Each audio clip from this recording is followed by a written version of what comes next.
Bismillahirrahmanirrahim. Assalamualaikum warahmatullahi ta'ala wabarakatuh. Nama saya Ahmad Syahmi bin Suhaili. Nombor metrik 063825. InsyaAllah pada hari ini saya akan menerangkan tentang pengenalan lawatan. Lawatan kali ini diberi nama Eksplorasi Jelajah Pentadbiran dan Pengurusan 2.0.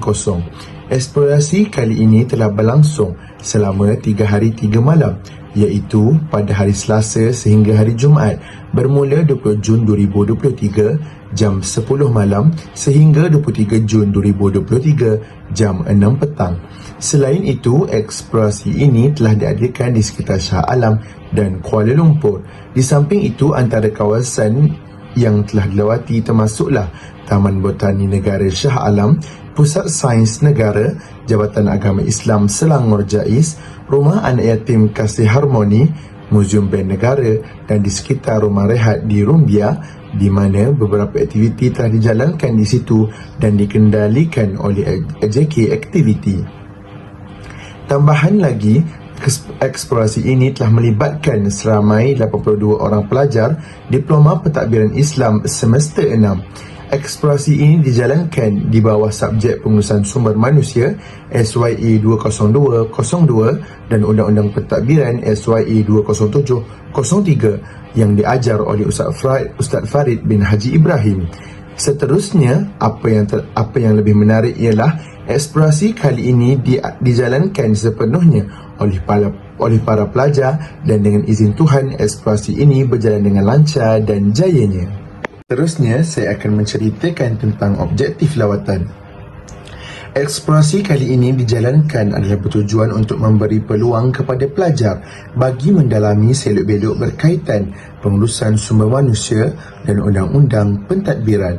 Di samping itu, para pelajar berkesempatan untuk menabur bakti bagi meraihkan golongan anak yatim di Rumah Anak Yatim Kasih Harmoni. Di samping itu, tujuan utama lawatan ini adalah untuk memenuhi tugasan markah bagi subjek pengurusan sumber manusia SYE 20202 dan Undang-Undang Pentadbiran SYE 20703. Tambahan lagi, lawatan ini diadakan adalah bertujuan untuk memberi ruang kepada para pelajar untuk berehat setelah hampir 14 minggu berkuliah dan bertukar lumus dalam menyiapkan setiap tugasan yang diberikan. Tidak cukup sekadar itu, para pelajar diberi kesempatan untuk mengenali kawan-kawan yang lain dengan lebih dekat melalui aktiviti berkumpulan yang boleh mengeratkan silaturahim. Seterusnya, memberi keseronokan melalui aktiviti-aktiviti yang dijalankan. Seterusnya, eksplorasi kali ini menjadi lebih bermakna bila sebahagian pelajar diberi peluang untuk mengendalikan beberapa program dan aktiviti dengan penuh jayanya. Kesimpulannya, eksplorasi kali ini mencapai sepenuhnya objektif lawatan dan para pelajar begitu seronok mengikuti eksplorasi kali ini. Seterusnya, lawatan ke Taman Botani Shah Alam. Alhamdulillah, bersyukur kita kehadirat Ilahi kerana memberi kami peluang dan kesempatan ini tiba di negeri tumpuan iaitu negeri Selangor bagi menjayakan eksplorasi jelajah pentadbiran dan pengurusan 2.0 pada kali ini. Alhamdulillah, kira-kira tepat pada waktu subuh kami tiba di negeri Selangor iaitu di kawasan Shah Alam. Tempat pertama kami tuju adalah Masjid Shah Alam bagi menunaikan solat subuh berjemaah, serta kami berpeluang untuk membuat persiapan diri bagi menjalankan aktiviti di Taman Botani Shah Alam pada pagi itu. Seterusnya, kami diminta oleh pengarah program supaya berkumpul di bas pada jam 7.25 pagi. Tepat pada jam 7.30 pagi, kami pun bertolak menuju ke Taman Botani Shah Alam. Kira-kira jangkaan untuk tiba tidaklah mengambil masa yang begitu lama untuk sampai ke Taman Botani tersebut. Lalu setelah tiba di Taman Botani, kami pun dibahagi dengan beberapa kumpulan iaitu dalam 8 kumpulan oleh AJK Activity yang melibatkan pelajar kelas A dan juga B, terdiri daripada pelajar Diploma Pentadbiran Islam semester akhir. Kemudian kami pun diarahkan supaya mewujudkan nama kumpulan sendiri dengan trademark yang melibatkan nama haiwan. Pada ketika itu, AJK Activity meminta setiap ketua kumpulan untuk berkumpul dan diberikan barang amanah, yakni 2 keping keropok potatoes. Barang amanah ini diberikan bertujuan supaya setiap ahli kumpulan menjaganya dengan baik supaya tidak hancur ataupun sebagainya, ibarat memikul tanggungjawab yang amat berat. Selepas itu, kami pun selesai aktiviti di situ, lalu kami bersedia untuk bertolak ke destinasi seterusnya, iaitu menuju ke Nasi Manggil, Sungai Buloh untuk makan tengah hari. Anggaran dalam tengah hari lebih-lebih kurang dalam pukul 2, kami pun tiba di warung Nasi Manggil tersebut. Serta Alhamdulillah, kami pun menjamu selera di situ serta persekitarannya di situ amatlah tenang dan berangin. Seterusnya, lawatan ke Pusat Sains Negara. Kira-kira dalam jam 2.30 kami pun bertolak daripada warung Nasi Manggil ke Pusat Sains Negara. Pada jam 3.30 kami pun tiba di Pusat Sains Negara.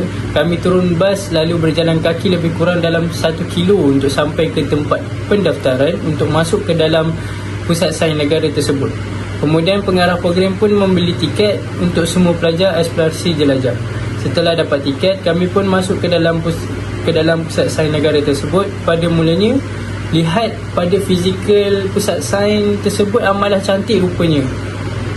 Rupa-rupanya dalamnya lagi cantik dan meriah, mempunyai pelbagai aktiviti maupun koleksi-koleksi dan pameran-pameran yang berkaitan dengan sains. Kami pun berpecah mengikut kumpulan untuk melihat pameran-pameran di Pusat Sains Negara tersebut. Kami pun diberikan masa lebih kurang sejam setengah untuk melihat pameran-pameran di dalam Pusat Sains tersebut. Jangkaan dalam pukul 5, tak silap, kami pun berkumpul di bas agar dapat bersedia untuk pulang ke penginapan yang akan kami beristirahat selama 3 hari 2 malam. Kira-kira jam 6.40 pun kami pun tiba di penginapan yang bertempat di Sungai Buloh. Kami pun diberikan masa untuk beristirahat apabila tiba di penginapan tersebut pada jam 8 malam. Tepat kami diminta berkumpul di kawasan lapang yang berada di penginapan kami untuk menjalankan aktiviti yang telah pun AJK aktiviti susun. Contohnya melakukan aktiviti kumpulan seperti membuat kenderaan menggunakan botol, straw dan juga lidi dan sebagainya. Selepas itu kami dinilai dan AJK aktiviti mengambil markah setiap kumpulan yang ada. Kemudian kira-kira pukul 10.30 aktiviti pun habis dan masing-masing boleh membuat aktiviti masing-masing seperti mandi kolam renang di penginapan maupun bagi yang hendak beristirahatlah ketika itu. Keesokan hari ini lawatan ke JAIS. Pada hari kami bersamaan 22 Jun, kami akan melawat Jabatan Agama Islam Negeri Selangor. Pada pagi itu selepas selesai solat subuh, kami pun bersiap-siap untuk melakukan aktiviti pagi. Sebelum itu kami mengambil sarapan terlebih dahulu sebelum melakukan aktiviti. Apabila selesai aktiviti pada pagi itu, kami pun diminta untuk ke bilik masing-masing untuk bersiap-siap supaya dapat menuju ke JAIS dengan keadaan bersedia. Pada jam 9 pagi kami pun mula bertolak ke JAIS. Kira-kira jam 10.30 pagi lebih kurang pun tiba di JAIS dan warga JAIS menyambut ketibaan kami daripada Uniza. Walaupun ada sedikit kelewatan disebabkan terdapat beberapa halangan dan ujian untuk sampai ke situ. Setelah tibanya di JAIS, kami pun duduk di dalam dewan auditorium mereka dan pengarah JAIS pun mula memberi ucapan. Lalu pengarah program eksplorasi pun memberi sedikit ucapan serta sampaikan salam pensyarah kami kepada JAIS kerana beliau tidak dapat sertai lawatan kali ini kerana mempunyai sedikit kekangan yang tidak dapat dielakkan. Seterusnya, pengarah program serta ketua setiap unit daripada Jabatan Agama Islam Selangor memberikan sedikit sebanyak info-info tentang struktur pekerjaan di JAIS serta di setiap unit, iaitu apa pekerjaan mereka yang lakukan dan sebagainya. Sebelum mengakhiri sesi penerangan daripada JAIS kepada siswa dan juga siswi, ada beberapa soalan yang ditujukan daripada beberapa orang siswa dan juga siswi kepada JAIS. Dan soalan tersebut amatlah hebat serta mereka betul-betul mahu tahu tentangnya dan apa respon dan jawapan yang tepat yang akan diberikan oleh JAIS sendiri tentang isu-isu semasa yang melibatkan hukum-hukum syariat serta undang-undang Islam. Assalamualaikum warahmatullahi wabarakatuh. Saya Muhammad Irwan bin Amir, nombor matrik 063553.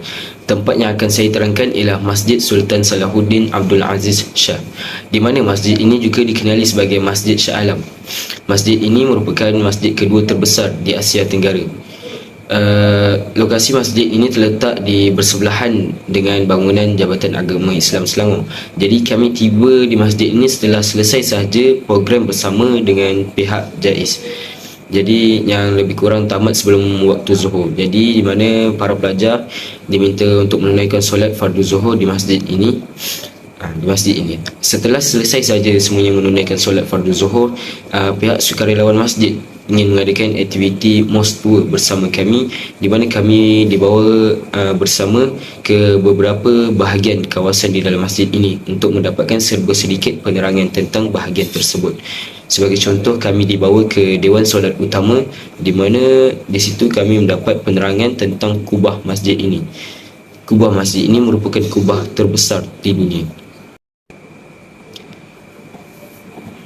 Tempat seterusnya ialah Rumah Kasih Harmoni Paya Jaras, iaitu rumah anak yatim yang terletak di Sungai Buloh, Selangor. Ia ditubuhkan pada tahun 2007. Di rumah anak yatim ini, pelajar diploma pentadbiran Islam dibahagikan kepada dua kumpulan. Satu terlibat dengan aktiviti bersama anak yatim, manakala sebahagian lagi terlibat dengan menjadi sukarelawan membersihkan sekitar kawasan rumah anak yatim, di mana seramai 30 orang pelajar diploma pentadbiran Islam terlibat menjadi facilitators untuk aktiviti berkumpulan bersama dengan anak-anak yatim. Kesemua anak yatim di rumah tersebut memberikan respon yang positif terhadap aktiviti yang diadakan bagi memenuhi hari-hari mereka. Jadi mereka semua berasa sangat gembira dan teruja disebabkan aktiviti yang menarik. Juga kawasan rumah mereka telah pun bersih. Bismillahirrahmanirrahim. Seterusnya saya akan menyambung tentang lawatan di Uptown Shah Alam. Di Uptown Shah Alam ini, terdapat pelbagai barangan dan makanan yang dijual di sini, membuatkan Uptown Shah Alam begitu digemari dan dijadikan sebagai destinasi untuk menghilangkan kebosanan tekanan masyarakat setempat. Di sini kita boleh mendapatkan barangan yang sukar didapati dan juga pelbagai makanan dan juga barangan yang menarik. Maka tidak heranlah di sini dijadikan sebagai tempat menghilangkan kebosanan dan tekanan bagi masyarakat setempat. Uptown Shah Alam juga dikenali sebagai Pasar Muhibbah. Tempat ini boleh dinaik taraf dengan meluaskan kawasan parkir dan menyediakan parkir khas untuk bas. Kerana di sini kawasan parkirnya agak sesak, maka pihak kerajaan tempatan mungkin boleh meluaskan lagi kawasan parkir dan membuat satu peta khas untuk parkir bas. Seterusnya, pada keesokan hari, kami meneruskan lawatan kami ke Muzium Bank Negara yang terletak di Bandaraya Kuala Lumpur. Seusai kami sampai ke sana, kami menangkap gambar di luar bangunan untuk dijadikan sebagai kenangan dan diletakkan dalam majalah Kos Pentadbiran Islam. Bangunan Muzium Bank Negara ini terletak di Bandaraya Kuala Lumpur. Bangunan ini memaparkan ciri-ciri moden dan futuristik pada reka bentuk luarannya, membuatkan ia kelihatan sangat megah dan mewah. Bangunan muzium ini terbahagi kepada 6 galeri. Galeri kanak-kanak, iaitu di depan pintu masuk, Galeri Bank Negara Malaysia, Galeri Ekonomi, Galeri Kewangan Islam, Galeri Nur Mistik dan Galeri Seni. Banyak perkara yang dapat kami pelajari di muzium ini. Antaranya ialah tentang ekonomi Malaysia dan dunia, sejarah penciptaan mata wang dan sistem barter, dan ekonomi inflasi dan deflasi. Lokasi terakhir bagi eksplorasi jelajah 2.0 Kos Pentadbiran Islam pada kali ini ialah di bangunan Sogo. Sogo merupakan pusat beli belah yang terletak di Bandaraya Kuala Lumpur. Kami bertangkap gambar di luar bangunan Sogo, juga dijadikan sebagai kenangan dan untuk diletakkan di dalam majalah Kos Pentadbiran Islam. Kemudian kami menjamu selera di kedai makan sekitar bangunan. Agak mengejutkan kerana harganya agak mahal berbanding daripada di Bandaraya Kuala Terengganu. Namun ia bukanlah perkara yang menghairankan kerana Kuala Lumpur mempunyai taraf hidup yang sangat tinggi berbanding Bandar Kuala Terengganu. Kami tidak mengerjakan solat Jumaat pada hari tersebut kerana kami masih dalam keadaan musafir dan membolehkan kami solat jamak qasar di Sogo. Pada hari tersebut, hujan telah menyukarkan kami punya perjalanan, jadi kami tidak boleh bergerak jauh dan hanya berjalan di sekitar bangunan Sogo sahaja. Dan kami boleh bergerak balik awal disebabkan hujan pada hari tersebut. Seterusnya, penutup. Alhamdulillah dengan limpah dan izin kurnianya, eksplorasi jelajah pentadbiran dan pengurusan 2.0 berjalan dengan lancar dan penuh jayanya. Semoga segala pengalaman yang diperolehi oleh para pelajar pada eksplorasi kali ini dapat digunakan dalam program-program yang akan datang dan menjadi pembakar semangat dalam menjalankan program-program yang mendatang.